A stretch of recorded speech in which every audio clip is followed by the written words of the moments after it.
every day and night.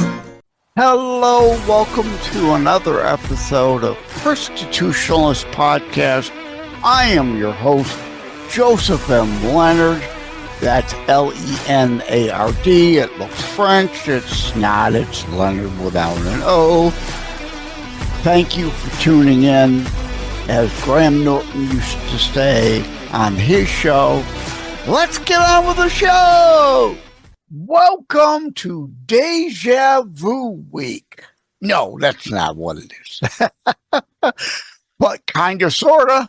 Welcome to Books/Authors Week, May 2026.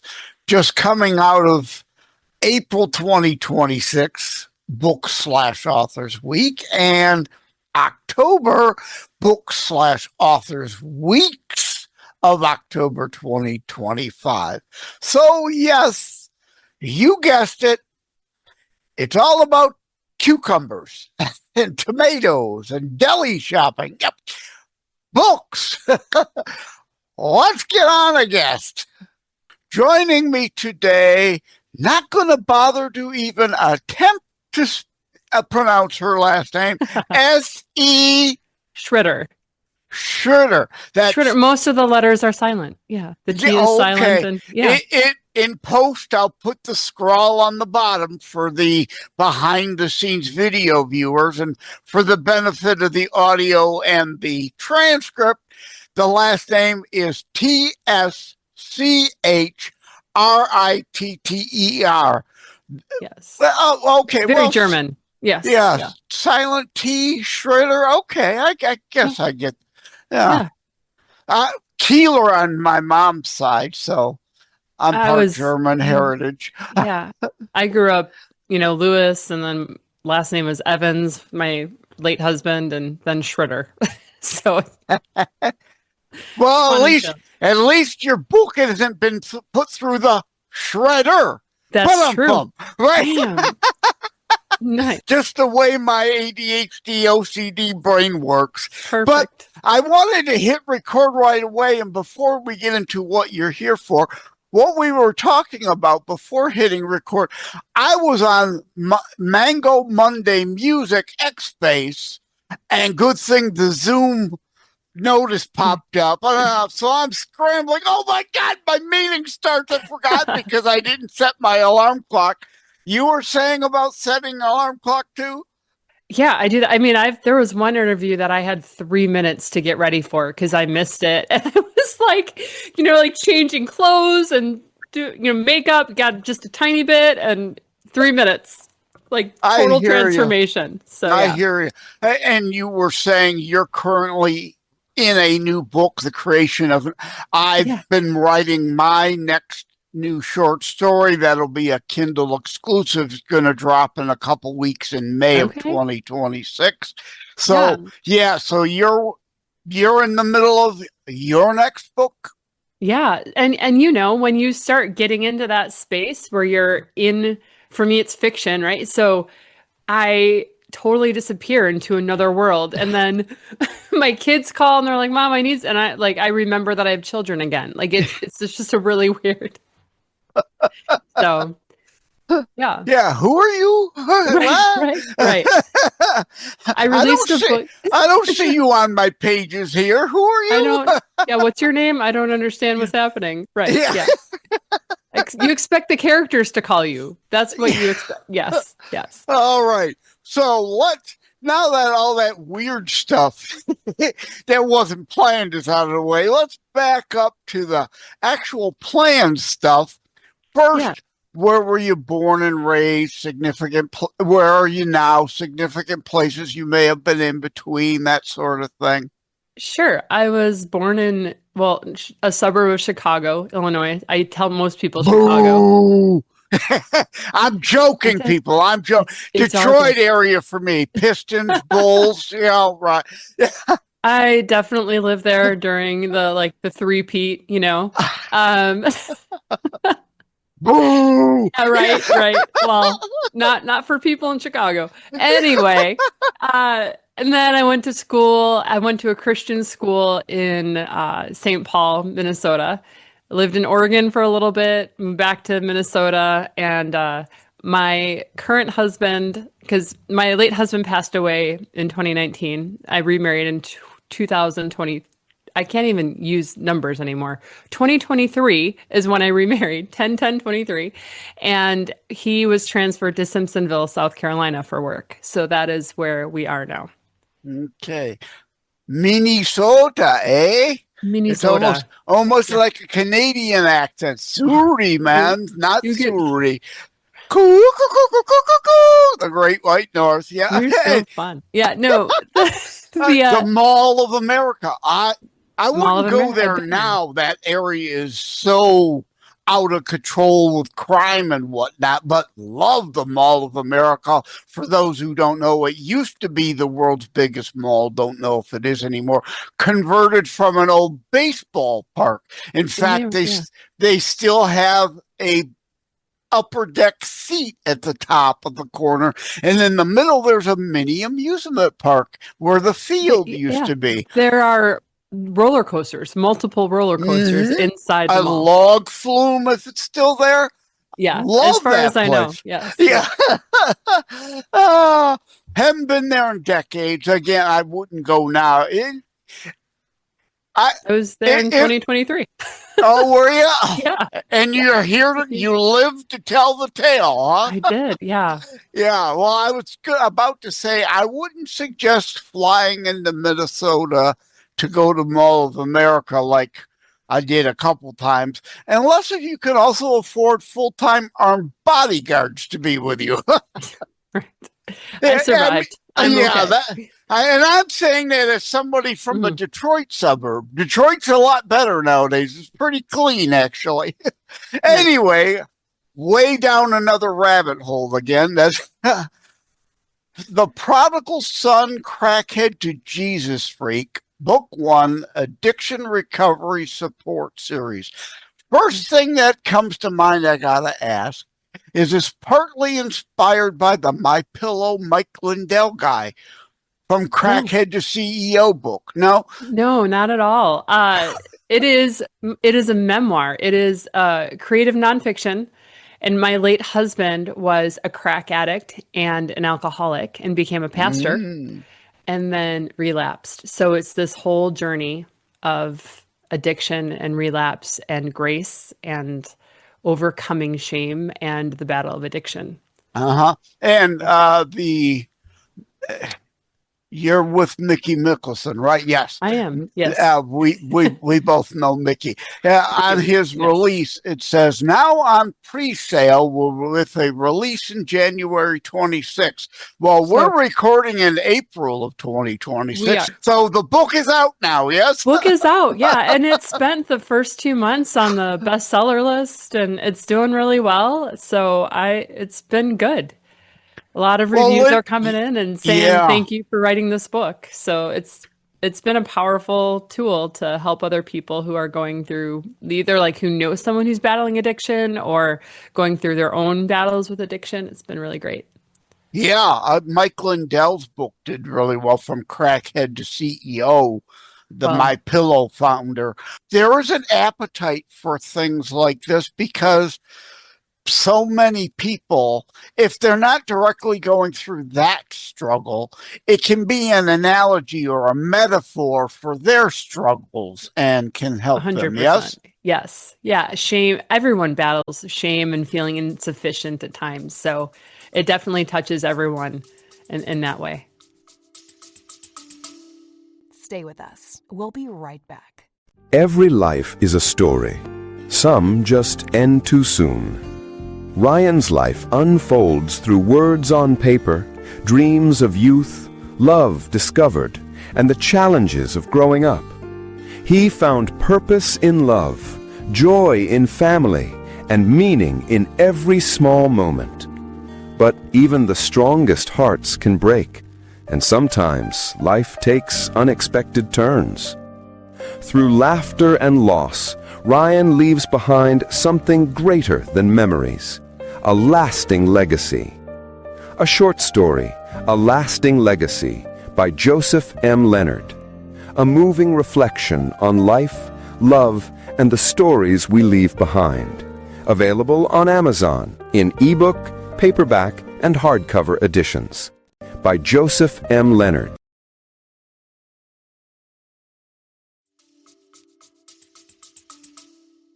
Okay, well, thanks for stopping by. Bye-bye. No, I'm kidding. It's a joke, people. I like to keep my shows short, but not that short. All right. Well, I'm going to go back to writing my fictional characters now. The one, since you brought it up again, is the one you're working on a sequel? Because this one's called subtitled Book One. It is called Book One. Yeah. If I write a sequel, it's going to be called The Widow's Mite, and it'll be more from my perspective of dealing with the loss of a spouse. However, right now I'm doing fiction because I just needed a break from that really, really hard. That was like a soul-sucking book. Not gonna lie, it was a rough one. Yeah, I can imagine. Indeed, I have fiction and nonfiction. Nonfiction is more based on the show, our Judeo-Christian Foundation's educational series nonfiction. Most of my other books are indeed fiction. But as they say, write what you know. Right. So even things from my life certainly get fictionalized and get put in there, and the same with you, I take it. 100%. Yeah. Like even like sometimes I had a character, I was describing her and I needed to just put her in an outfit, and I was wearing burgundy sweats. So my character is wearing burgundy sweat because it doesn't matter, but she needs clothes. So grab a pair of burgundy sweats. Like be creative where you need to be creative, and use Right. Exactly. No, would have been no sense spending a week and a half, pun intended, since you mentioned sweating over that detail. Right. What is she gonna what the first thing that comes to mind? And then it's kind of like Mad Libs almost, writing a book. Mm-hmm. I mean, unless if it really matters, obviously, in certain cases, in certain scenes, they need to be attired a particular way, and that's why you would describe it as such. Part of the setting, or it describes the character more, and things like that. But if it doesn't matter, don't spend too much time on it. I'm going to hold this up close to the camera so people could kind of see the cover on the behind-the-scenes video. I have a copy, like, not too far away. I can put my headphones in. Well, most listen over the 40-ish audio platforms. I only have 5 video channels. So, but I still like to drop the video behind the scenes. I prefer video. I like to see. I want to see the person, and my Italian background and my hands waving. Right? I suppose it's harder if people are driving, though. They're just going to do the audio then, right? Exactly, right. And about the short shows, I was joking by, but I try to keep my shows around 30 minutes.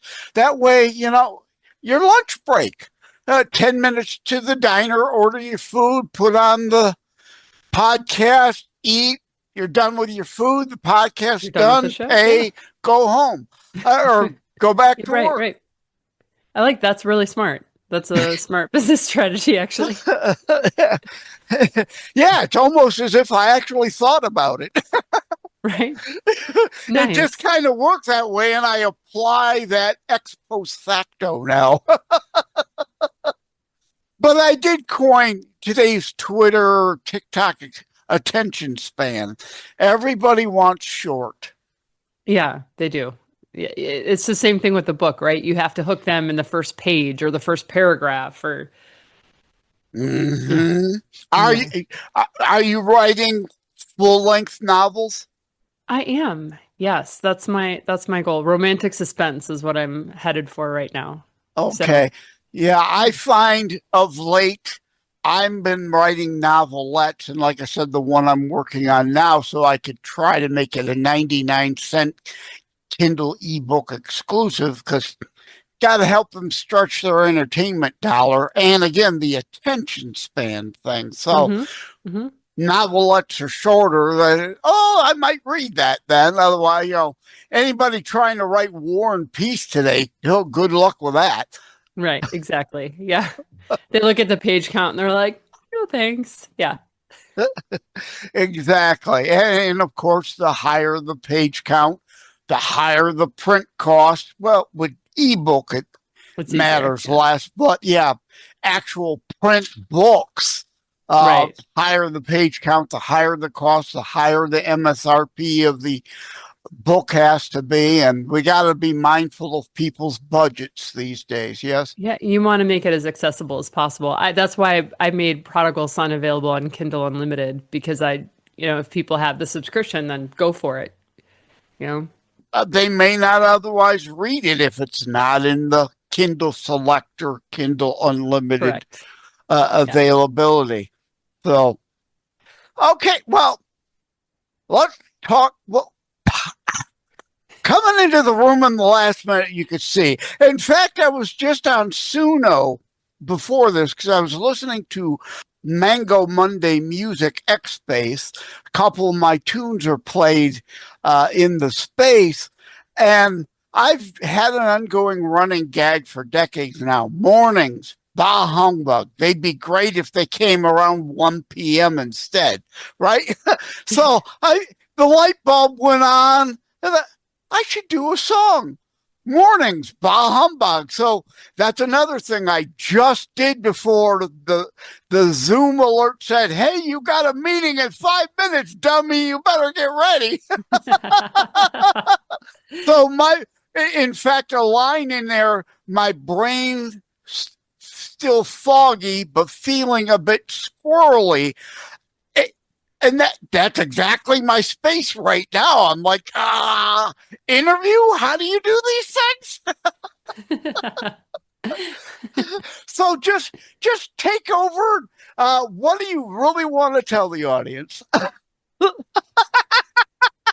Oh my gosh. All right. I was looking forward to a question to answer. Tell us about life. So like I said, Prodigal Son was super hard to write emotionally because it was my late husband's story. He actually asked me to write his story. So he had been a crack addict when he was 19, and he said God knocked him upside the head with a 2x4. That was his wording. With a cross. Right? Like he just bam. And then he became sober after that, but he relapsed into alcohol. He never relapsed into crack addiction, but he relapsed into alcohol in the beginning of our marriage. And then he was sober for about 9.5 years. And there was a weekend he had been telling me like, hey, Sam, I've been sober for 9 years. You can buy some alcohol if you want, which a lot of people told me was him asking me to buy it because... Right. He wanted it around. He wanted it around. But I didn't know that. Anyway, I had alcohol in the house and I had made a drink or two over the course of a couple of weeks. I'm not an alcoholic. So the alcohol just sat there. It was there.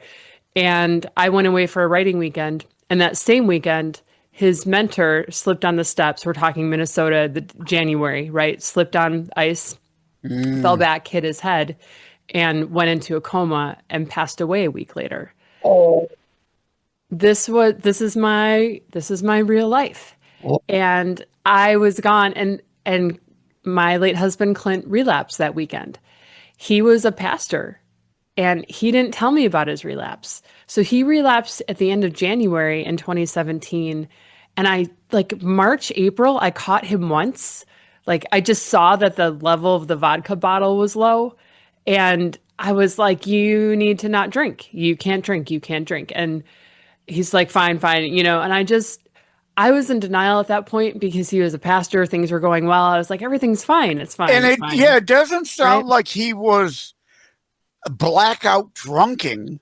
No, at that point. Not at that point. In the beginning of our marriage, and these stories are in the book. There is some blackout drinking at the beginning of our marriage. But at this point, he was... It's like he was just drinking enough to feel good, drinking enough to, just to make it. But he was also still trying to hide it because he had all these other responsibilities. So And then I caught him again in September, and we had a come to Jesus moment. I was like, you are choosing between your family and alcohol, which for an addict, there's not necessarily a choice. The addiction chooses them. However, I was like, you are choosing. If I'm not going back through another Chicago, we called it Chicago, our dark years. Like the 2 years that we lived in Chicago were the 2 years that he was relapsing on and off. And then we ended up moving out to Oregon after that. And he was able to get sober, stay sober. However, I was like, you are choosing between your family and alcohol. And we had 3 daughters at that point. I'm not making them go through blackout drunk again. We're not doing this. We're not doing this. And so I think in his mind, he got this really defiant look, which unless you've seen the look, you can't understand it. But he got this defiant look. And in his head, he started thinking, I can't drink at home. I can't drink at home. I can't drink at home. So he was playing semi-pro football at the time, and he drove an hour from. What team? Semi-pro. So it was the Warhawks in Minnesota is what he was playing for. For those who may know it, shout out to them. Right. And he played for SaberCats. He played for a bunch of teams in Minnesota. And that's in the book too. There are some football stories in the book. And he was on the SaberCats, and he was center. The Arena Football League team, or a different? It's different than Arena. Okay. But he played Arena too. He somehow figured out how to make football like last all year long in our house. And football was not just NFL that started in the fall. It was, you have semi-pro, which practiced, and then you had arena football in the summer, and you do the draft in the spring. And so he figured out how to make football last for forever. I used to have all sorts of things, like statistics memorized that I had no business knowing, but it was always football. Anyway, so he played for these teams. He went away. He had to drive about an hour to get to practice that particular day. And on the way back, he stopped at a gas station, grabbed some small bottles that you can grab, and he drank. And he drank a bunch of them. And I'm not even sure if he stopped and drank again or if it was just a one-time thing. But the alcohol, because he hadn't been drinking that much, the alcohol hit him much quicker than it did at the when he was younger, and it hit him harder. And so he was still driving when he got drunk. He was about 13 miles from home. No one was injured, I will say that. Thank God. He this would be funny if it wasn't so terrible, but he got turned around in a roundabout.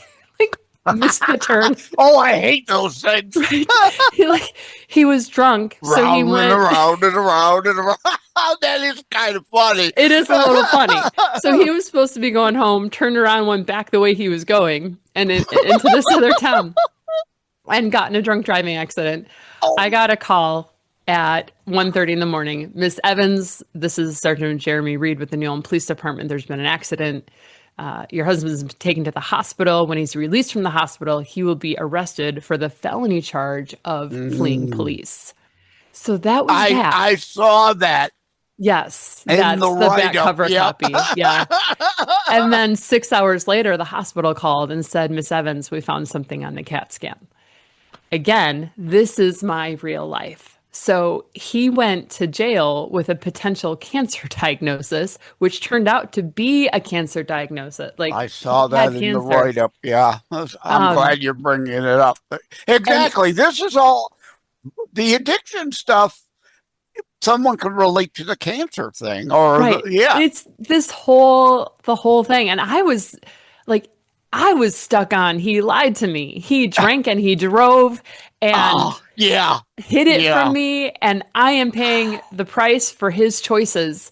I was stuck there. And the rest of the world was cancer, cancer, cancer. The sky is falling, the sky is falling. And so there was a lot of grief to try to pack into one tiny little moment.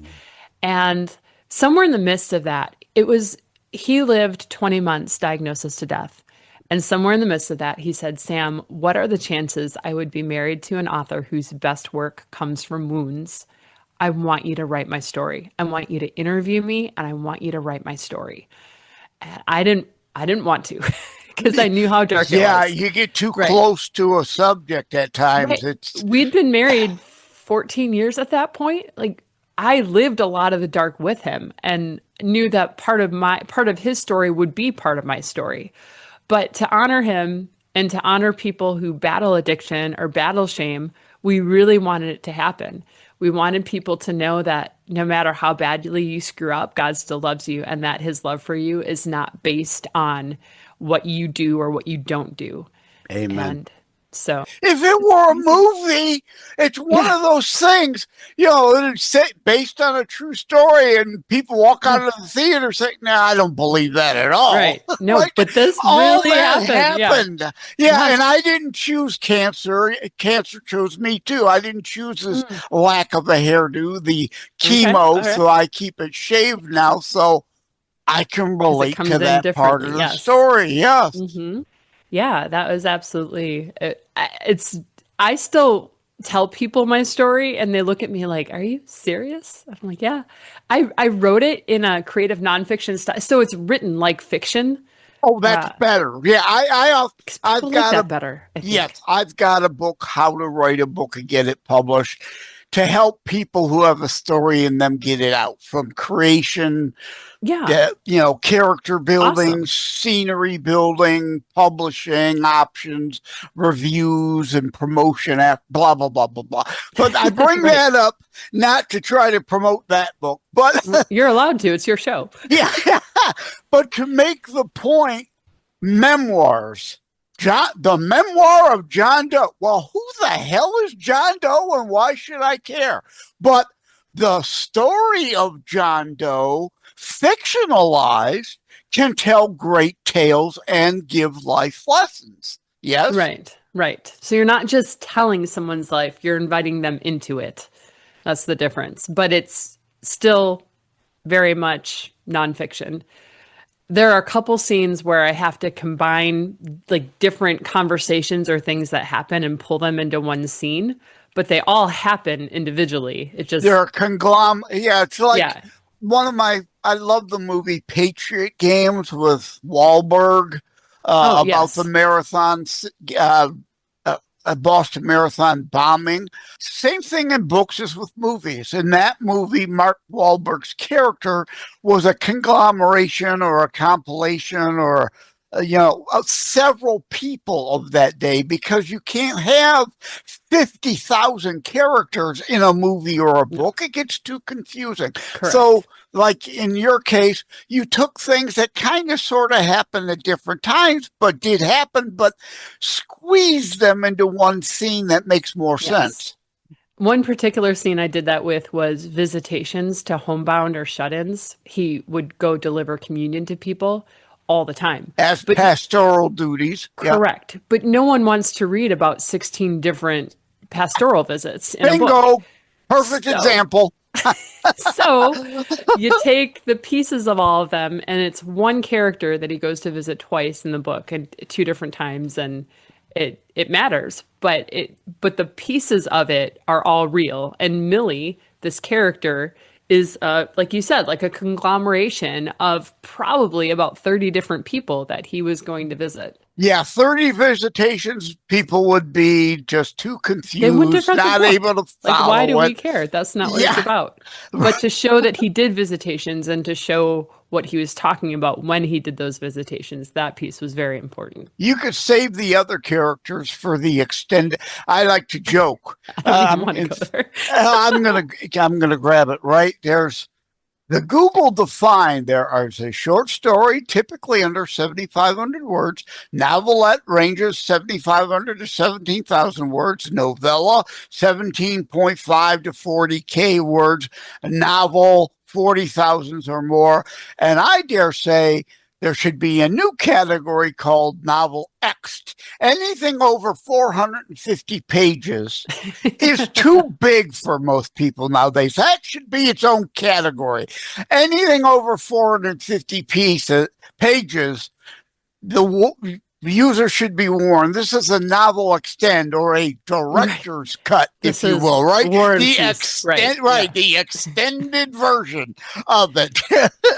Yes, 100%. I had to cut thousands of words because when I first wrote the book, I was writing it to write it. Just get it out. First version is for the writer, right? First version is for you. And then you go through and you say, okay, people aren't going to care about this. They're not going to care about this. I was like name dropping stuff because I wanted to honor people that were part of the story. But in the end, readers aren't going to understand who those people are. They're not going to get it. And it wasn't adding enough to it. So I ended up just taking some of it out, unfortunately. I hear you. My terror strike's coming soon to a city near you. I cut whole chapters. I'm a former IT guy, but I cut out the cybersecurity chapter. I cut out this chapter, that chapter, because indeed, again, a 500-page book is too big. Right. The story in that now is 250-ish pages. The overall book, 286 or so. Right. That cost starts to get up too high then. Stay with us. We'll be right back. Joseph M. Leonard, host of Constitutionals, taking a brief moment to thank myarchic.com. Together, we share the Christian and family value of honoring family. myarchic.com helps you do that. Preserving family memories online also, therefore, can be shared online. Think of myArchic like a Noah's Ark for images, audio, video, preserving, honoring your family. Thank you again to the folks over at myarchic.com. Yeah. And it's hard for readers because we're talking about word count, but then you translate that to page number. And yeah, I've got that broken down on my sheet. Oh, yeah. Tell me. In like, novel, be 40,000 words or more, around 196,000 characters. Because when you're writing, you're not just dealing in words or page size, you're dealing in character count, word count, all, Prodigal Son was about 90,000 words. Prodigal Son is like 300 pages, but there's a lot of space in there because there are actually images and things like that. So there are chapter breaks and things. So I like including occasional images too. That's the other benefit, of modern publishing. You don't have to literally typeset the pages, and putting a picture on a page in a book 50 years ago was a big deal. Yes, now with it all digital, you could throw them in all over the place, and it's just standard color printing, black and white printing, but I recently learned about the Oxford comma too. Did you like? I'm glad you brought that up because I can't remember what other Mickey author I had on, and we were joking about that because Mickey in his release, marriage, murder, something. It was that not Maria Jane. I don't remember. Mayhem? But anyway, murder, like murder, mystery, mayhem? Something like that. And, murder, comma, mystery, comma, mayhem, and mayhem. And he left one of the commas out. Oh, did he? That was actually in the title. So we joked for like 15 minutes about the Oxford comma and how it matters. But people took it out because it saved Mickey to print. it. Yeah. Yes. Exactly your point. Yes, it saved ink. Isn't that 100 years ago. A comma. 100 years ago, one comma on this page across 300 pages adds up to significant ink. But today, we argue, the Oxford comma has to be there because this comma, that comma, and the other thing is different from this comma, that and the other thing. Right. That and the other thing become together when Yes. they're not. This, comma, that, comma, and the other thing. There are three things. 100%. Leaving out the Oxford comma there changes the meaning. Yeah, 100%. Yeah, I learned that. I was like, oh my gosh, that's crazy. Yeah, no, that's yeah. When it comes to English, math was my favorite subject. I like to joke, but yes, I had a lot of English and creative writing classes, so I'd always insist. I took a journalism class too, and the Oxford comma was a big thing because, again, when you're doing journalism, the facts matter. If it's this, that, the other thing is a whole different story than this, comma, that, and the other thing. Yes. The details matter. And with modern 100%. Yes. modern printing and publishing, especially digital, all those extra commas don't hurt. They help. Yes. Yes. Yes. So they now do. I'm going to give Mickey a hard time again. We talked about the English, the Oxford comma again. He'll get a kick out of that. Oh, anyway, well, the time has flown. It did. indeed is now over 30 minutes. So let's wrap things up. Do you have a website for people to find you? Yes. Loveunedited.com. Love Unedited, one T in there, yes. Yes. .com. .com, yeah. Because I don't want people to have to spell Schritter. That's Right. good idea, but that Thanks. raises the point. Normally, I like to make sure the name is dropped at least 7 times for S.E. people. Schritter. Yeah, S.E. Schritter, S.E. Schritter, S.E. Schritter. There yeah, you go. I was there. S period E period Schritter, but Yes. there's a T on the front of that. There is. PSCHRITTER. Yes. Thank you, Miss Schritter. Yes. So when people go to loveunedited.com, there's a Let's Connect button, and they can connect with YouTube, Instagram, TikTok, all the things. They can find me there. And I would love to connect with your listeners. That'd be fun. Yeah. And despite my foggy/squirrely brain, we made it through. We did great. This is a great conversation. Thank you, Essie. Take care. God bless. God bless. Talk soon. Bye. I woke up and immediately regretted it. Mornings bar humbug. Could be great if not arrived so damn early. Brain still foggy, yet feeling squirrely.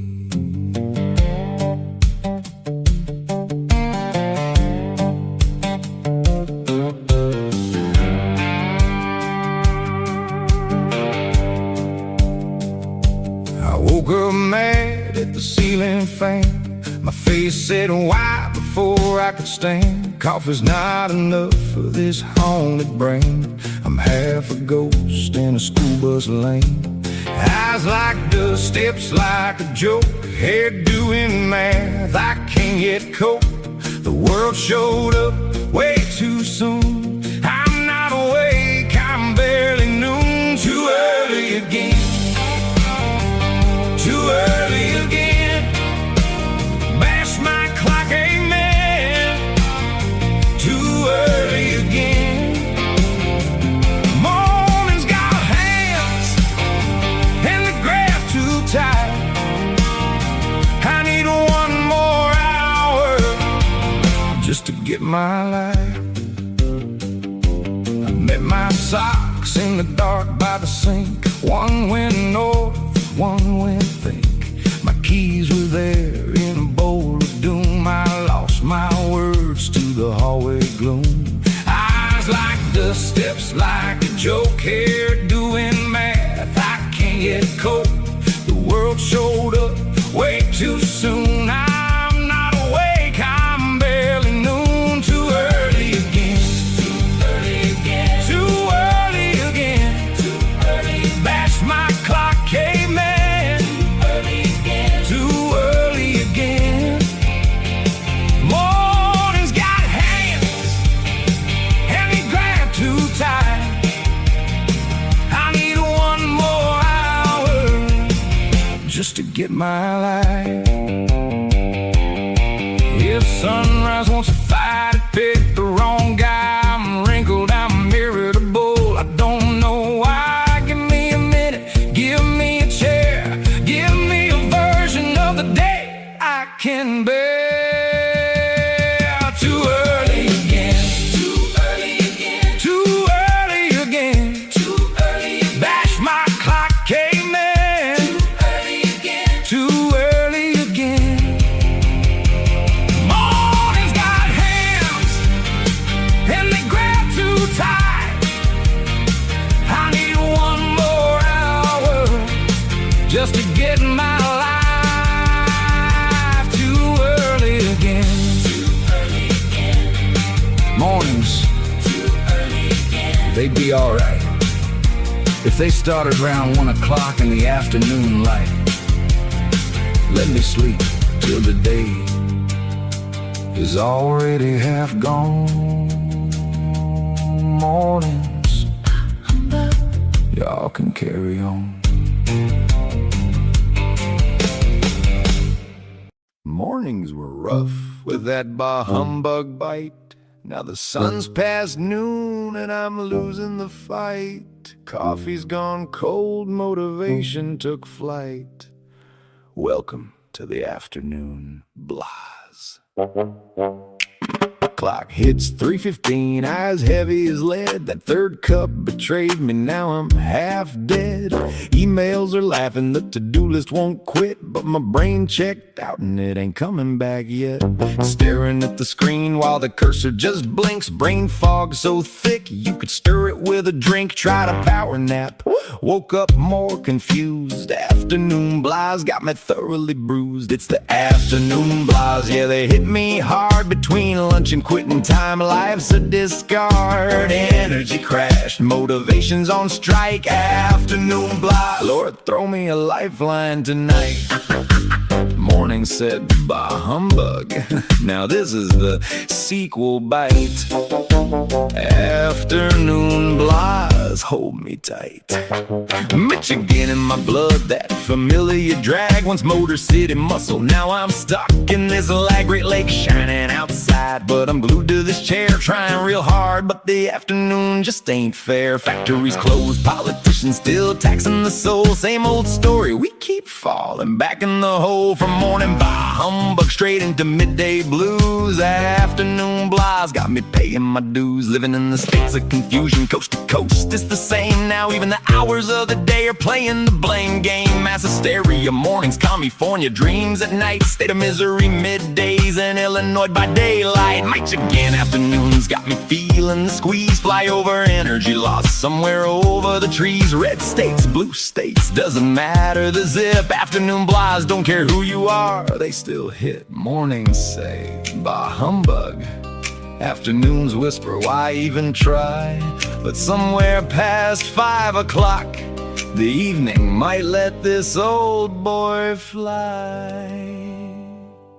It's the afternoon blahs, yeah, they hit me hard. From bah humbug sunrise to this midday discard. Energy's gone, but I'm still in the fight. Afternoon blahs, Lord have mercy on this midday plight. We're all living in states of confusion, that much is true. But these afternoon blahs, they're coming for me and you.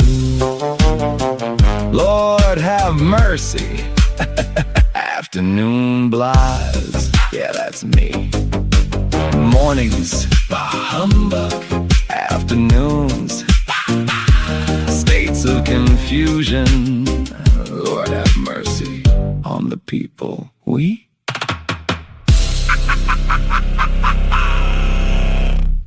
Like and subscribe to Constitutionalist Politics Podcast and share episodes. We need your help. Thank you for having tuned into another Constitutionalist podcast show. I really appreciate that you stopped by. Again, please like, share, subscribe. We need you to help spread the Constitutionalist movement. Thank you again. Take care. God bless. Love you all.